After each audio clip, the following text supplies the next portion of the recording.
अस्सलाम वालेकुम dear student, this is Mohammad शेब and welcome to my channel रमीब्स एकेडमी। तो आज हम लोग अपने इस वीडियो के अंदर एक्सरसाइज नंबर 18.4 स्टार्ट करेंगे। तो क्वेश्चन नंबर 1 है हमारे पास, if x is to y equals to z equals to w then prove that. अब प्रूफ दैट के अंदर हमारे पास जो है ना, हमें ये कंडीशन दी हुई है, ठीक है। अब कंडीशन के आगे हमें बहुत सारे पार्ट्स दिए हुए हैं, हमें इस कंडीशन के अकॉर्डिंग जो है इन पार्ट्स को सॉल्व करना है, ठीक है। इससे पहले अगर आपने इससे पहले वाली वीडियो नहीं देखी थ्योरम्स वाली, तो सबसे पहले आप वो देख लें ताकि आपको ये सवाल समझने में जो है वो आसानी हो, ठीक है। क्योंकि अगर आप थ्योरम्स नहीं समझेंगे तो आपको ये सवाल समझने में प्रॉब्लम होगी। तो सबसे पहले आप लोग वो वीडियो देख लें, उसके बाद यहाँ पर आ जाए, ठीक है। तो थ्योरम समझने के लिए, क्वेश्चन समझने के लिए आपको थ्योरम का पता होना चाहिए, ठीक है। तो आपके पास 5 थ्योरम हमने पढ़ाए थे, थ्योरम ऑफ कॉम्पोनेंडो, ऑल्टरनेटो, इन्वर्टेंडो, डिवाइडेंडो और फिर बोथ लास्ट वाला, ठीक है। तो हमें इस सवाल को देखते हुए ये समझना है कि कौन सा थ्योरम इसके ऊपर अप्लाई हो रहा है, ठीक है। जो भी हमारे पास सवाल आता है, ठीक है, हमें सबसे पहले उन थ्योरम्स को माइंड में रखना है कि वो थ्योरम जो है हमारे पास वो कौन से हैं, मतलब उनकी शक्ल किस तरीके की है इस क्वेश्चन के अंदर, ठीक है। तो अगर हम इस सवाल को देखें तो हमारे पास जो फर्स्ट पार्ट दिया हुआ है जिसको हमें प्रूव करना है, इसको लेते हुए तो ये सवाल हमें बताता है कि जो थ्योरम हो रहा है इसके ऊपर अप्लाई, वो सबसे लास्ट वाला हो रहा है, थ्योरम ऑफ कॉम्पोनेंडो एंड डिवाइडेंडो। क्योंकि इसके अंदर इन्वर्टेंडो, ऑल्टरनेटो कुछ भी यूज नहीं हो रहा, ठीक है। इसमें जो लास्ट वाला थ्योरम है जिसको हम थ्योरम ऑफ कॉम्पोनेंडो डिवाइडेंडो कहते हैं, वो यूज हो रहा है। क्यों? उसकी पहचान क्या थी कि उसके अंदर प्लस और माइनस दोनों टर्म्स आती थी, ठीक है, और फर्स्ट रेशो में भी सेकंड रेशो में भी, ठीक है। तो सबसे पहले हम इस वाले जो कंडीशन है हमारे पास इसको यूज करेंगे और फिर हम ये वाली जो है वो प्रूव करने की कोशिश करेंगे जो हमें क्वेश्चंस गिवन है, ठीक है। सारे सवाल हमारे तकरीबन इसी तरीके से हैं, जो हमें कंडीशन दी जाएगी, जो हमें सवाल दिया जाएगा, हम इस कंडीशन के अकॉर्डिंग उसको प्रूव करने की कोशिश करेंगे, ठीक है। तो हमारे पास जो क्वेश्चन है वो लिखा हुआ है x is to y according to the condition, हम यहाँ लिख देते हैं according to condition x is to y equals to z is to w, ठीक है। हम इसको रेशो की फॉर्म में लिख लेते हैं, x upon y equals to z upon w, ठीक है। अब देखें हमें ये चीज बनानी है, तो हम क्या करेंगे, हम सबसे पहले तो देखें ऊपर x वाली टर्म के साथ जो है वो 4 आ रहा है, y वाली टर्म के साथ 3 आ रहा है, ठीक है। तो अगर मैं इसको 4/3 से मल्टीप्लाई एंड डिवाइड करा देता हूँ, सिंपल मल्टीप्लाई करा देता हूँ, तो क्या होगा, यहाँ पर 4 के साथ x आ जाएगा और y के साथ 3 आ जाएगा।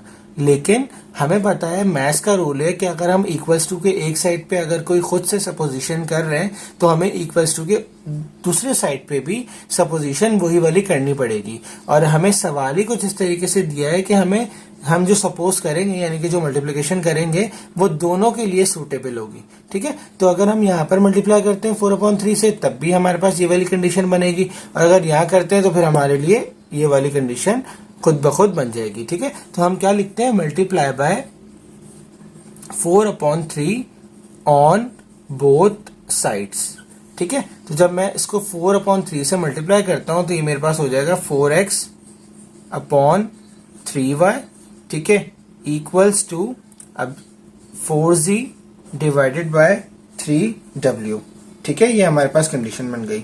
अब क्या करेंगे हम, जैसा कि मैंने आपको स्टार्टिंग में बताया कि ये थ्योरम कौन सा अप्लाई हो रहा है इसमें, थ्योरम ऑफ कॉम्पोनेंडो और डिवाइडेंडो, ठीक है। तो हम यहाँ पर लिखेंगे बाय यूजिंग,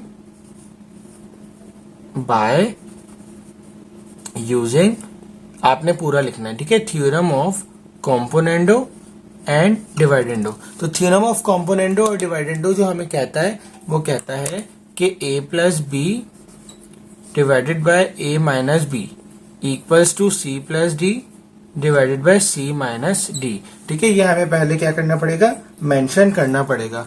तो ये जो है थ्योरम हमें ये बताता है। अब a हमारे पास क्या है 4x, b क्या है 3y, a है हमारे पास 4x, b क्या है 3y, तो हम इसको ऐसे लिख सकते हैं 4x प्लस 3y, ठीक है। In the same way a 4x, b 3y, अब क्या आ जाएगा माइनस में 4x minus 3y equals to c plus D की बात करें तो c हमारे पास ये है, d हमारे पास ये है, तो 4z plus 3w divided bye 4z minus 3w।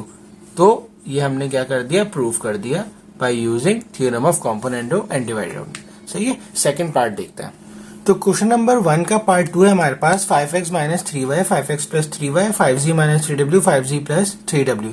ठीक है, तो हम वही प्रोसीजर अप्लाई करेंगे यहाँ पर x upon Y equals to z upon w। ठीक है, उसके बाद क्या करेंगे, अब देखिए हमें क्या बनाना है, पहले वाले में क्या बनाना था, हमें 4 और 3 बनाना था। x के साथ 4 y के साथ 3 था। ठीक है, यहाँ पर x के साथ 5 है, y के साथ 3 है, तो हम मल्टीप्लाई कराएंगे बाय 5/3 ऑन बोथ साइड। ठीक है, जब हमने बोथ साइड मल्टीप्लाई कराया तो ये हो जाएगा 5x अपॉन 3y। ठीक है, और ये हो जाएगा 5z अपॉन 3w। ठीक है, by using theorem of componendo and dividendo क्या हो जाएगा, a plus b a minus b divide by a plus b c plus d divide by c minus D. ठीक है, यहाँ पर आपने मेंशन करना है।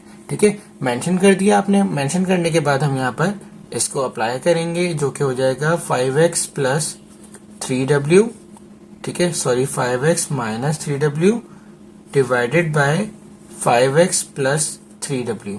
ठीक है, equals to 5z minus 3w divided by 5z plus 3w। ठीक है, अब ये तो हमने थ्योरम अप्लाई कर दिया, लेकिन हमारे पास जो क्वेश्चन है, क्वेश्चन में हमसे क्या कह रहे हैं कि हमें ये प्रूफ करना है, सॉरी यहाँ पर प्लस आएगा, यहाँ पर माइनस आएगा अकॉर्डिंग टू थ्योरम। ठीक है, लेकिन हमें सवाल में ये कह रहे हैं कि सवाल में ऊपर माइनस है, नीचे प्लस है, तो हम क्या करेंगे, हम पहली वाली क्या नाम है, जो थ्योरम की प्रॉपर्टी है वो यूज करेंगे, जो कि होती है थ्योरम ऑफ इन्वर्टेंडो।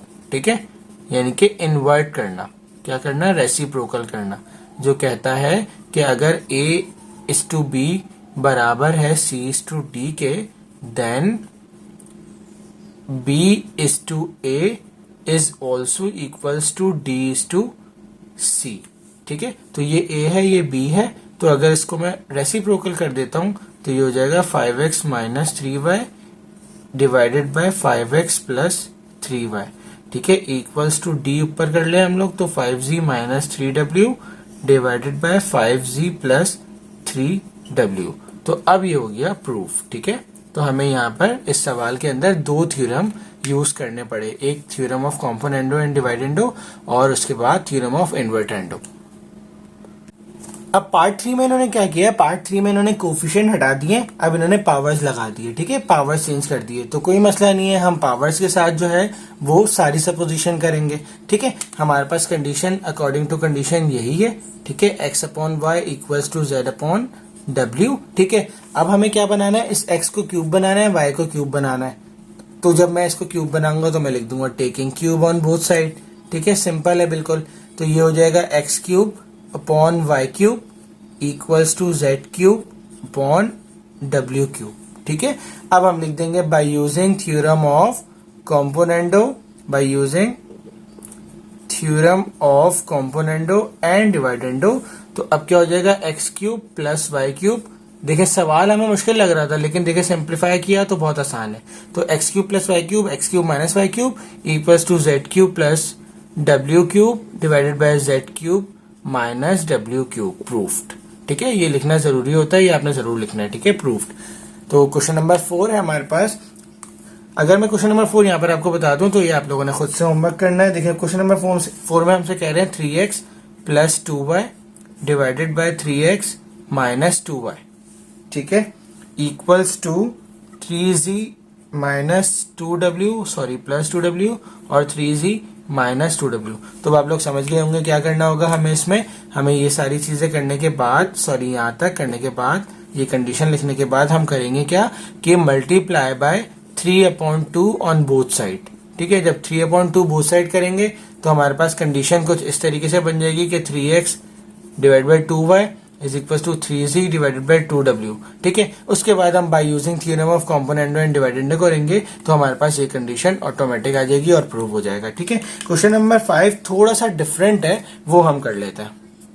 तो लास्ट पार्ट है हमारा कुछ इस तरीके से। ठीक है, सबसे पहले हमें क्या करना है, हमें वही जो कंडीशन हमारे पास गिवन है उसको फॉलो अप करना है, जो कि हो जाएगा x upon Y equals to z upon W, ठीक है। अब सबसे पहले हम Z और W को साइड में रखते हैं, यानी कि जो एक साथ है आप इसको भूल जाएं। X और Y को देखें तो X के साथ यहाँ 2 है, Y के साथ 3 है। तो अगर मैं यहाँ पर मल्टीप्लाई करवाता हूँ बाय 2/3 ऑन बोथ साइड, ठीक है, ऑन बोथ साइड्स, तो ये हो जाएगा मेरे पास 2x डिवाइडेड बाय 3y, ठीक है, equals to 2z divided by 3w, ठीक है। अब मैं यहाँ पर कर लेता हूँ apply by using theorem of componendo and dividendo, ठीक है। जब मैंने ये थ्योरम यूज किया तो यहाँ पर आ जाएगा 2x plus 3y divided by 2x minus 3y equals to 2z